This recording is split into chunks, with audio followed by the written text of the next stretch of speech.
মাগরিবের পরে কারো সঙ্গে কথা না বলে এই দোয়াটি 7 বার পরে আল্লাহ তাআলার কাছে যা চাইবেন আল্লাহ আপনাকে তাই দান করবে।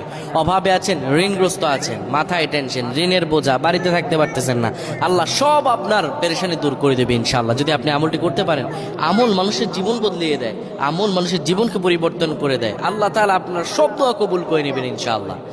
মাগরিব নামাজের পরে কিবলামুখী হয়ে থাকবেন, কারো সঙ্গে কথা বলবেন না, কারো সঙ্গে কথা না বলে কিবলামুখী হয়ে আপনি পড়বেন আল্লাহুম্মা আজরিনা মিনান নার, আল্লাহুম্মা আজরিনা মিনান নার, আল্লাহুম্মা আজরিনা মিনান নার। যদি এটি আপনি মাগরিব নামাজের পরে কারোর সঙ্গে কথা না বলে পড়ে 7 বার পরে দুটি হাত তুলে আল্লাহর কাছে দোয়া করেন, আল্লাহ জাহান্নামের আগুন থেকেও বাঁচাবেন এবং আল্লাহ আপনার সব দোয়াগুলো কবুল আর মঞ্জুর করে নেবেন। আল্লাহুম্মা আমিন।